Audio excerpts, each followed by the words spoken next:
Lucas Live. On tonight's show, we are covering Marxist Madness. We're also going over some vetoes that have happened in the Idaho legislature. We're still talking, not about my cat, sorry about that. I thought she was gone. Anyway, we're still talking about the media blackout, at least the mainstream media blackout, as far as BSU's alleged investigation. We're also talking about the media blackout on accountability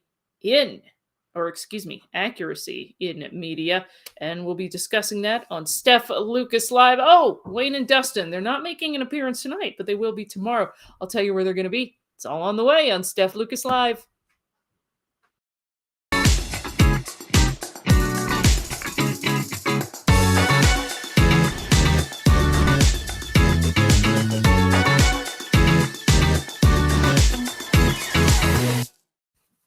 Welcome back, Steph Lucas Live. Honestly, guys, I thought it was going to be a cat-free episode. Unfortunately, that didn't happen. I'm thinking about giving away prizes every time somebody spies Lucy. Thinking about changing her name to Houdini. I don't know how she gets out. Anyway, welcome to Steph Lucas Live. So you're going to see me looking over here, my handy-dandy computer. That's right, I've got two computers now. So I'm turning into my father. He's at least 5 in his office, so it's fine. Got lots of information for you. So on Steph Lucas Live, I think one of the probably our lead story, I'm thinking, is Marxist Madness. Of course, it's a play on March Madness. Do I have to explain that? Even I know that, and I'm not much of a sports person. And it's a good thing we have someone like Dustin Hurst to break this down for us, of course. But let me just go ahead and show you who our winners are before we get to the bracket. Big winners tonight for Marxist Madness. Scott Bedke, Speaker of the House, at 92%.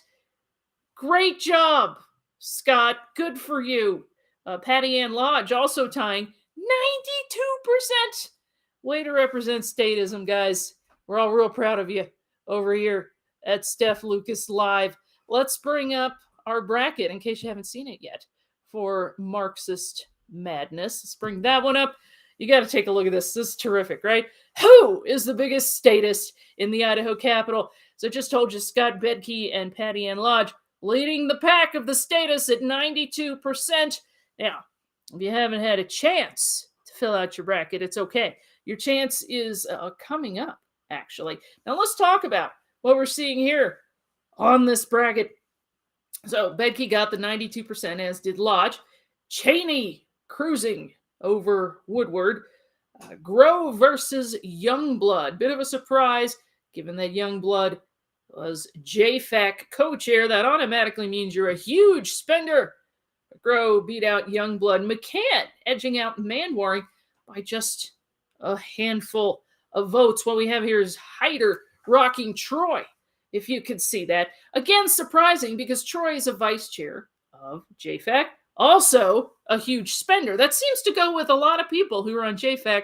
They're notoriously big spenders, and not in a good way. They like spending taxpayer dollars. Moving on, Symie. Hope I said that correctly. I never get it right on my radio show either. My apologies. Anyway, kick the crap out of Lickley. This one actually surprised Dustin Hurst. Wood out of Burley/Twin Falls area. Basically a Democrat, right? Cruised through this round. Now we have Fred Martin from Boise also cruising to the win. Chuck Winder, though, absolutely destroyed Patrick. Really isn't shocking, especially considering the amount of bills Chuck Winder will have heard in the Idaho Senate. Very exciting stuff. Marxist Madness. That's right. Fill out your bracket for a chance to win cool prizes from the Idaho Freedom Foundation and Idaho Freedom Action. Now, I'm not really allowed to cast a vote because, again, I'm doing webcasts for the IFF. I kind of know. I want your opinion on this, right? So just go ahead and fill this out. Let's talk about second round previews, though. I'm trying to make it very exciting here. We have Marxist Madness. Let's bring up second round preview. You see, I put lots of exclamation points. That's going to make the slides super exciting. Do you feel excited? I'm kind of excited. I don't know. 3 exclamation points always do that for me. Second round preview. Key matchups. Kirby versus Furnace. This is one I'm interested in personally. I'd like to see how far Rod Furness goes, representative from over here in East Idaho. Harris versus Bedke. Come on, guys. I told you. Bedke, 92%. This isn't real. I know Harris versus Bedke could be an interesting matchup, but come on. It's not even a contest, right? Hyder versus Cheney. I'm sure Greg Cheney is watching with great interest about how that goes for him. Simey versus Wood. Dustin's pointing out that might be the marquee contest this round. Martin and Winder, definitely a brutal matchup. We will see how that goes. But let us know what you think. Again, getting back to the bracket, you can just go find that. Idaho Freedom Foundation. Fill that out. Your chance to win. It's a lot of fun. I think I'll have a halftime report tomorrow night. Dustin's going to be there, of course, along with Wayne Hoffman. What they're going to be talking about is the Freedom Index. We have the legislative session winding down, so I'm sure they're going to bring up some Marxist madness, right? Those two guys, they like sports. I mean, I can give you the ins and outs of it a little bit thanks to Dustin, but you want some real basketball fans? Dustin and Wayne. They're also going to be talking on the halftime report about the Freedom Index for this legislative session. It's the big reveal. I'll give you some more details on that coming up on Steph Lucas Live. So Marxist Madness, very exciting stuff, guys. If you haven't gotten your votes in yet, go download that bracket, get those in. What else are we talking about on the show tonight? Well, let's talk about what's happening as far as the latest from Governor Brad Little. Again, with lots of exclamation points, because after you do Marxist Madness, everything just kind of falls flat. So, I have to put some more exclamation points, right? Is this exciting for you? Vetoes! I know. I'm trying my best to make vetoes exciting, but this one I'm going to make exciting because a lot of people are pretty outraged over this. Some people are not particularly surprised that Governor Brad Little vetoed House Bill 1381, the Coronavirus Pause Act. Now, I know we can't pause coronavirus unless, of course, we are leftists or Democrats heading into midterms. They really put the pause on coronavirus. But this actually is about pausing the coronavirus vaccine. What the bill would have done is impose a 1-year ban on businesses, venues, or employers in Idaho requiring coronavirus vaccines. In other words, it would protect one's right to bodily autonomy or not having a medical procedure that you don't want. You're going to see me looking over my computer here. I'm just going to look it up so you don't think I'm totally ignoring you here. Let's talk about it just a little bit. I'm looking at the Idaho Freedom Foundation breakdown, or the Freedom Index score per se. You know what its rating would have been? 0. Kind of neutral here, right? Let's just talk about this. The way it's broken down in the this House Bill 1381, the way it's broken down, Idaho Freedom Foundation Index, is the Declaration of Independence, and acknowledged in the Constitution, individuals have certain inalienable rights. Of course, among these are life, liberty, both of which are directly affected by medical choices and procedures. So, Idaho Freedom Index is saying it's no great leap to conclude that individuals have absolute and irrevocable authority over all medical procedures they may undergo, and that no entity other than the individual can ever possess legitimate authority to require someone to undergo a medical procedure. That's a good explanation. It's a lot better of an explanation than what Brad Little gave us here.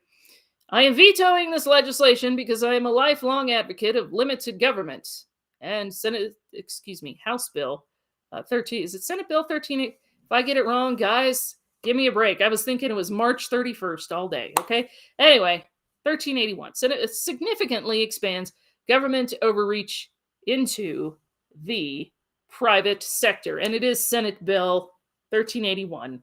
I apologize for that typo. Moving on. Boo. That's just personally, Stephanie Lucas, on this. Sorry, I didn't mean to editorialize there. So this is giving people the right to have a say in what type of medical procedures they're going to have and not have, and they should be able to get a job without worrying about having to have a vaccine.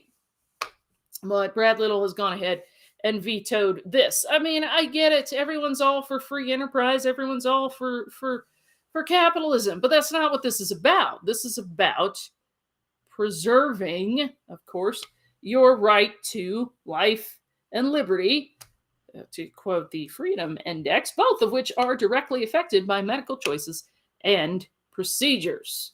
It's about protecting individual rights.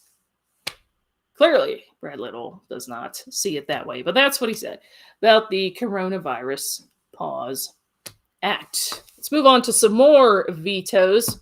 Super exciting. Vetoes! I know, I'm just giving you a couple more here. We have judicial appointments. He voted thumbs down on this one today. The judicial appointments bill would have increased the number of members on the nonpartisan Idaho Judicial Council from 7 to 11. Proposed law passed the House and Senate with large majorities. A bit of a worry for a lot of people.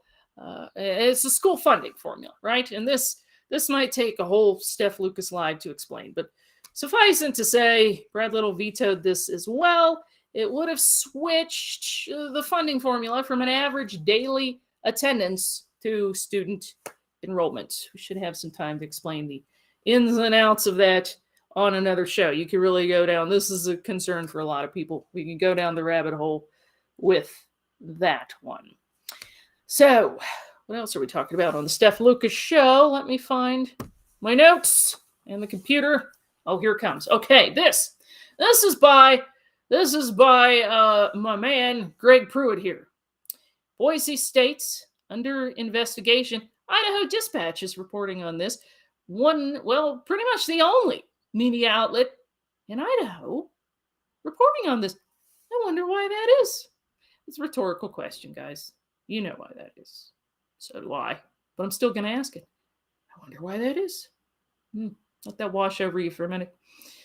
We all know why. Okay. Now, Idaho Dispatch covering what Idaho's mainstream media will not. Idaho Dispatch obtained a letter saying the Boise State University is under investigation for an alleged Title IX violation. The letter appears to be a response to an individual named Mark Perry. He filed a complaint against BSU in January of this year. The letter was sent to Perry by the United States Department of Education's Office for Civil Rights. Perry's alleging Boise State University discriminated against male students by offering a STEM, medicine, and law scholarship to which only female students can apply. So you want more details, you can check that out at the Idaho Dispatch, but I just really want to bring up the point that Idaho's mainstream media not covering this one. They did, I think, Idaho's mainstream media cover last year when a student at Boise State University said she was made to feel pointed out, suffered some humiliation in a class at Boise State University. And in typical Boise State fashion, they hired Howell Troxley, I believe, one of their favorite law firms at Boise State University. And up north, University of Idaho, they also like that law firm. That's the same law firm that did a study in University of Idaho to prove that critical race theory, social justice wasn't being taught at University of Idaho at all.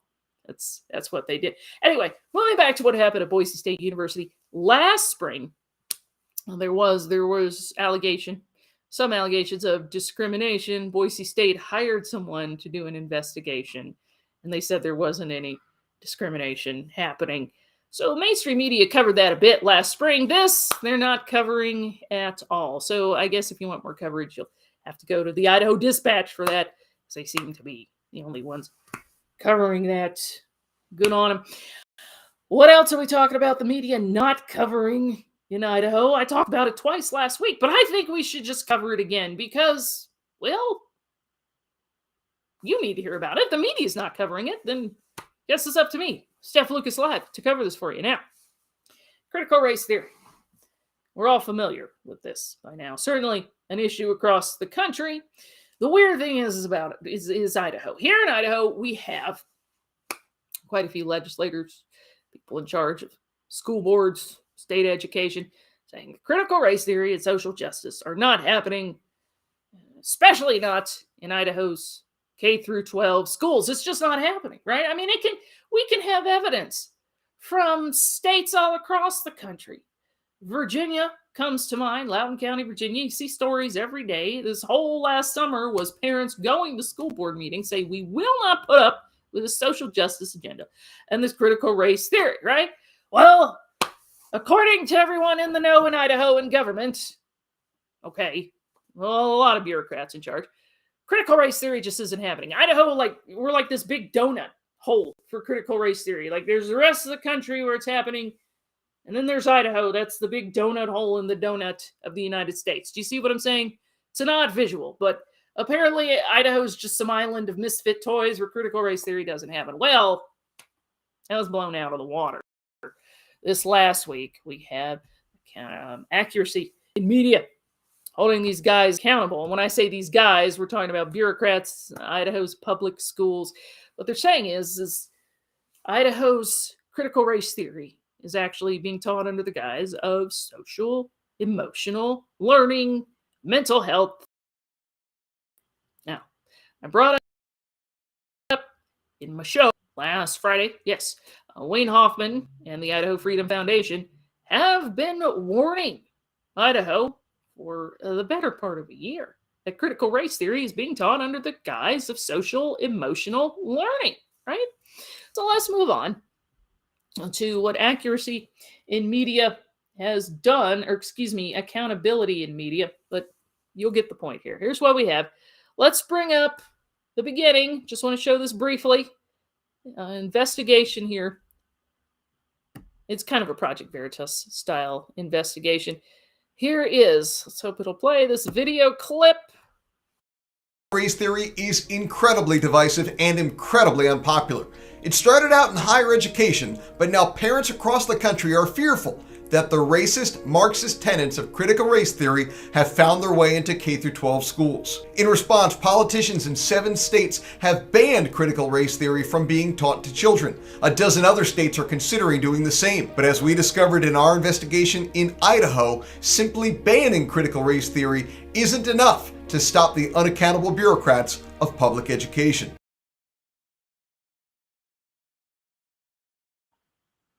Well, 377 passed laws saying it couldn't happen, but clearly that's not the case. Let's bring up this brief clip. This is just one of several clips, and we're of Idaho administrators, K-12 education, talking about critical race theory is under the guise of mental health. Let's bring up the first clip in the report. So this dumb new law doesn't mess with you guys? Not yet. No. Emotional learning. We can't say that here anymore. It's mental health. Oh, sorry. Yes. Oh my gosh. No, we did have a big... They already came for it. We already had a big blow up with that. So we still do, we just call it mental health. So it's just, our mental health curriculum. Okay. And who's against mental health curriculum? Not me. Okay. If you are, then that really is a real issue. Then you need mental health curriculum. Yes, you do. Yeah. So we're trying to make that transition to, That's probably a bad word to mention here too. It's all mental health. Mm-hmm. Yeah. Okay. It's just all the different words you have to use. And of course we don't do we don't. So, yeah. Yeah. We're just learning how to worm around all of those weird things that are out there.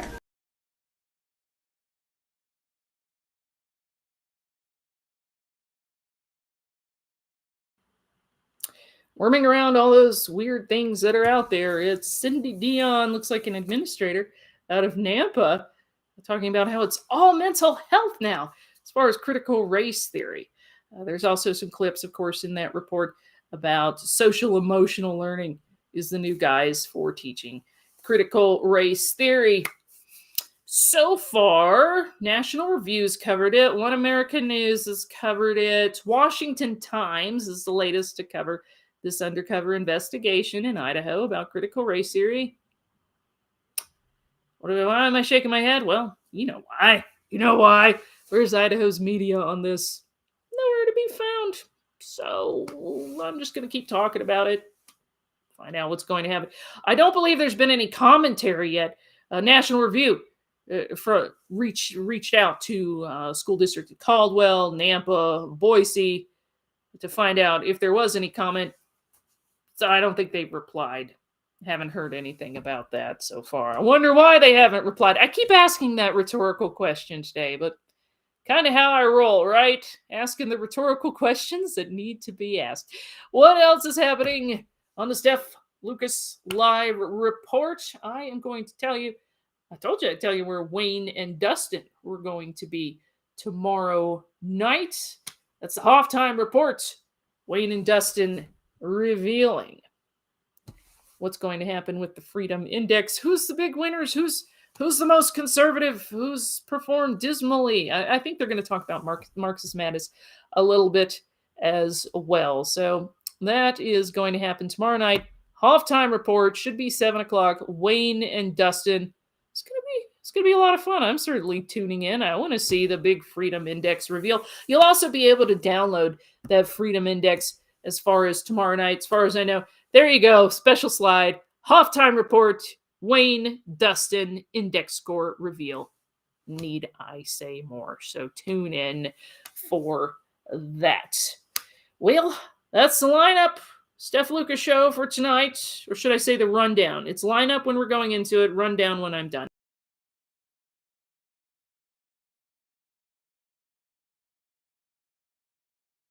Let's see if I can bring up the bracket one more time.